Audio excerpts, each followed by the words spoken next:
Yo, guys, how we doing today? Today, I want to talk about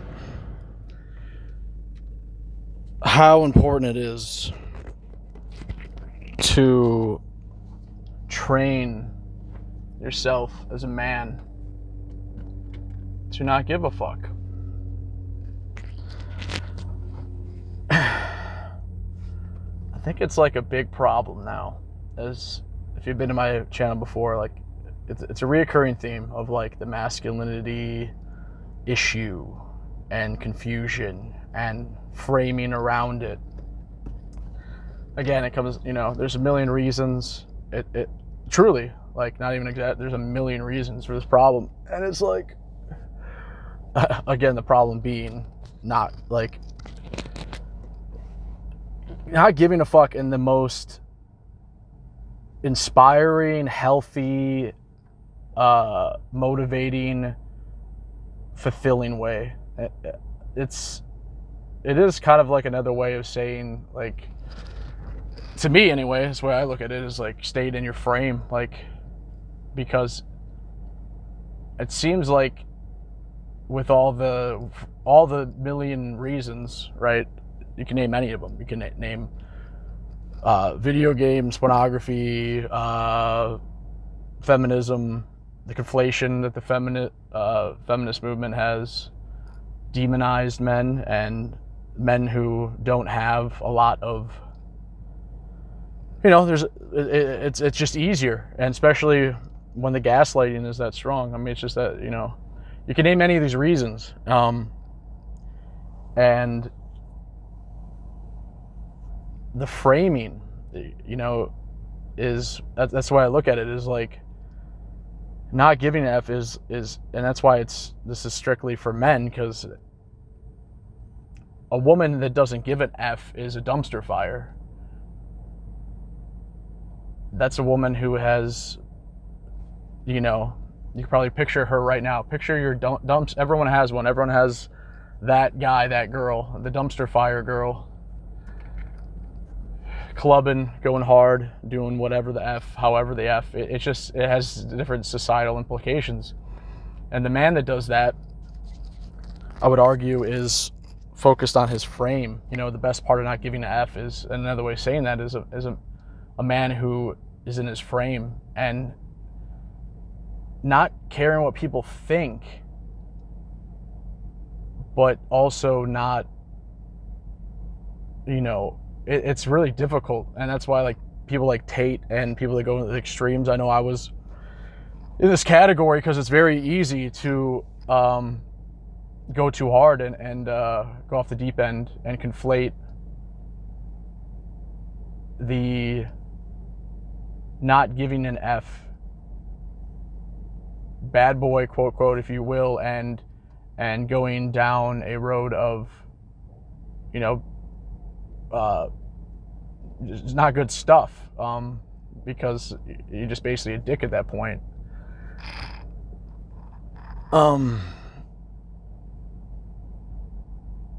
And it's a slippery slope.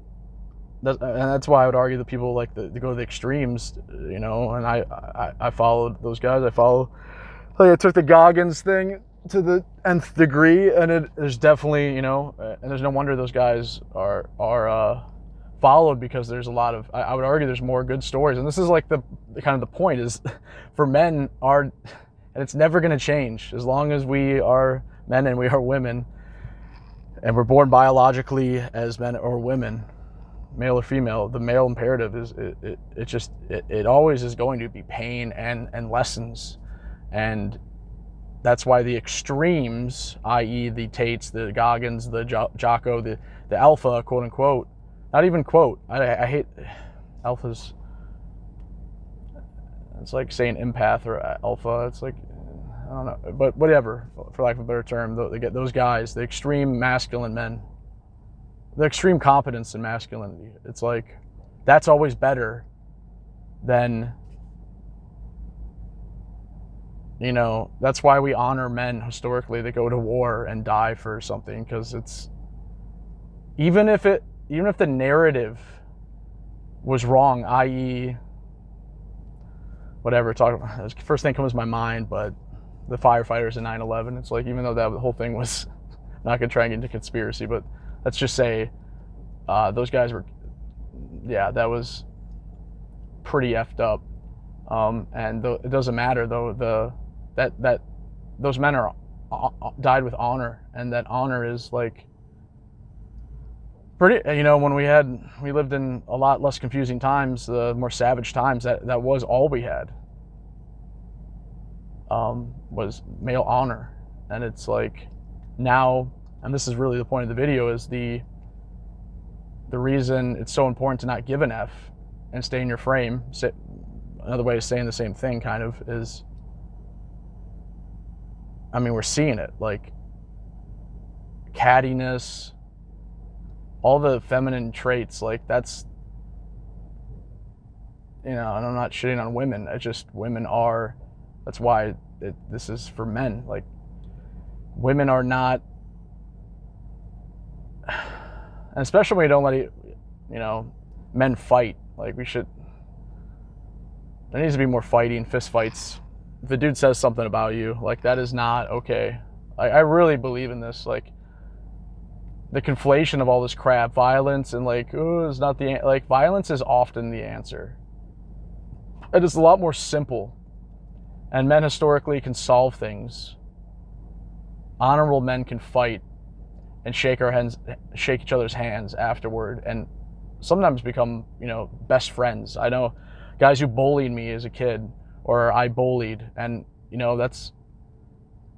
I would argue bullying at a adolescent level is, with men, they're trying to figure out boundaries. And I remember a kid picked on me, and he for whatever reason, and then I guess he thought I was weak, and I guess people often kind of the wrong impression about me, and I just said, go ahead, hit me and see what happens. Like, it's always the first time, I'll let you hit me first.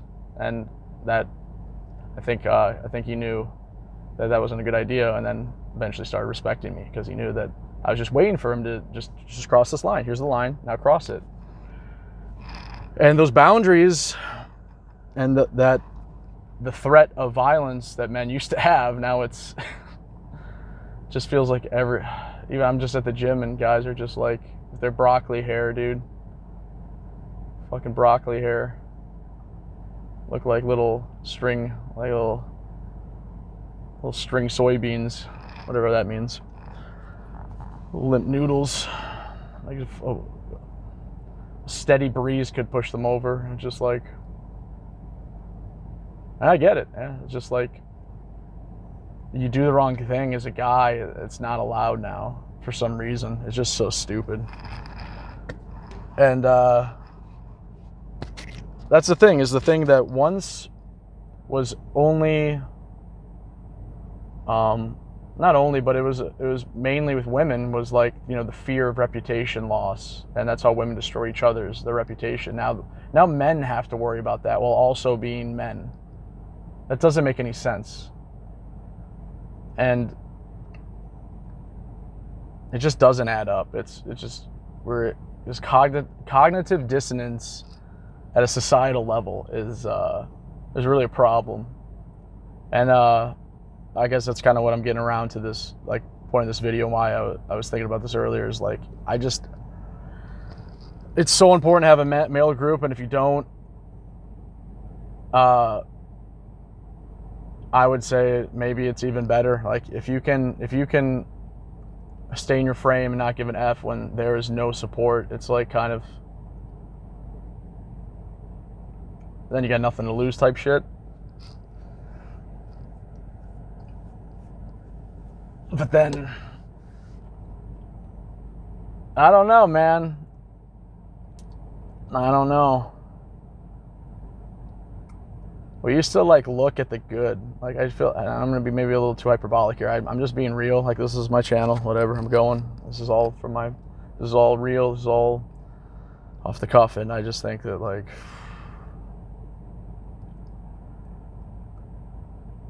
just damaged ourselves so bad. Now no one trusts anyone. Single serving friends. weak ass fucking character. Made everybody afraid of loss. And it's like we used to look at, like, give the benefit of the doubt. Like, it just feels like it's just like, this feels like communism. Like, we just don't want to call it, like, that's the best way to, that's gaslighting, that's abuse at its best, is when you don't know you're in it. That's you don't know until something breaks. And that's why it's a slow boil. Nothing's breaking. It's just misery at scale. And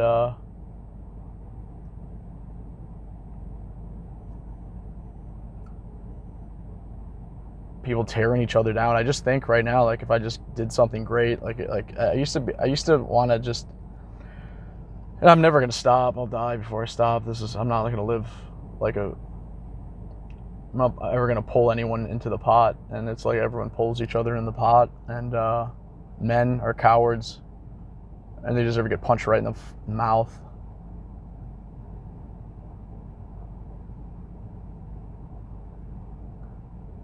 Just so coward. I just fucking coward. Male anger being like, I'm gonna get like really primal and like whatever about this. Like, it makes me think, like, male anger and women who reactive abuse with, like, toxic women, right? Because women test us and blah blah blah, but like really toxic women, like, I honestly think, like, that when a girl, like, really wants you to freak out, it's like, at a toxic level, yeah, they rather have the worst thing, like a narcissistic woman, is like they, being ignored or being indifferent to, silent treatment, whatever. That's the worst thing. So, like, anger, at least they exist, at least, but also, like, I think it's like, there's something really deep about it. Like, there's a reason women are unpleasable.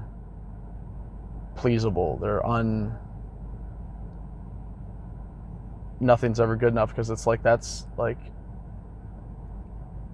our reason to excel. Like,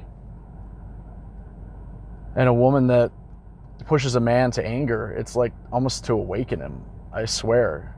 Because deep down, and this is why, God, there's just so much wrong. Like, deep down, women just want a man to lead and to be powerful. She wants to respect her man above everything. It all starts with respect. A healthy woman wants to respect her man.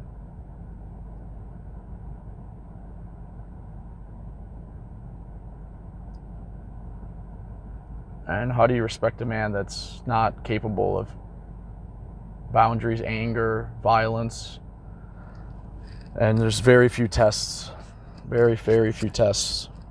now for young men to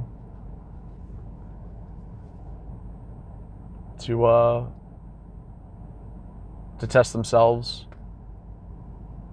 and have it be something that's good.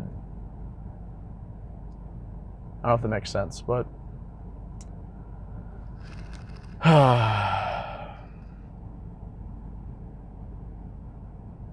anyway, I guess that's the end of this video. Not giving it an F. It's almost like narcissism, and that's why narcissism is so flourishing, because it does create a false, with narcissism you have delusion. Let's just talk about male narcissism. You have delusion and you have confidence. And in a world where confidence and meaning seems to be very superficial, or like, and if it's not superficial, the reward for the depth is null.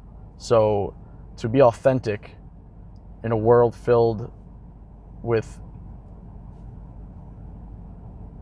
bullshit is pain.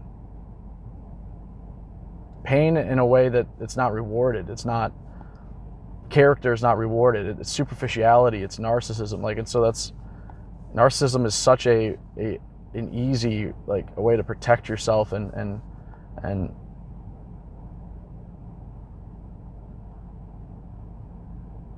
yeah.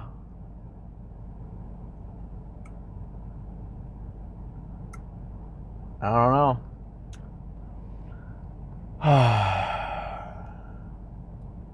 But I'll end the video with this. If you're still watching, appreciate you. And having said that,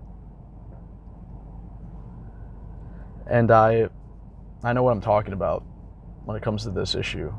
As we talk about narcissism, superficiality, external validation, all this stuff.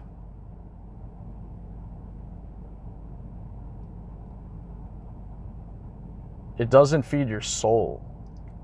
So if we all race to the bottom, it's only a matter of time before the chickens come home to roost within your own soul. That's what I'll say. That's what I'll end with this video. And no matter what society tells you, temptation, this, that, the other thing, you know, male competence is wrong, male whatever, working out is right. Like anything that people want to do to try and get you out of your frame, confuse you, those people are just weak. And, you know, it's really true. You never see a hater doing better than you. So it's very gaslighty. But it's the proof is in the pudding. No one will tell you that they're hating on you. No one will tell you that they're envious. And that's someone with a, you know, a dark soul. You know, a lot of people can't look at themselves these days, and that's what I'm seeing. I think that's what it comes down to. So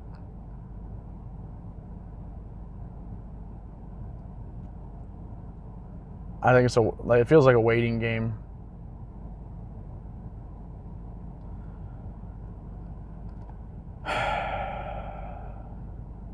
There is a soul. There is a conscience.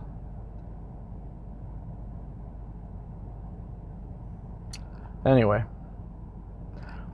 have a good day. Talk to you guys later.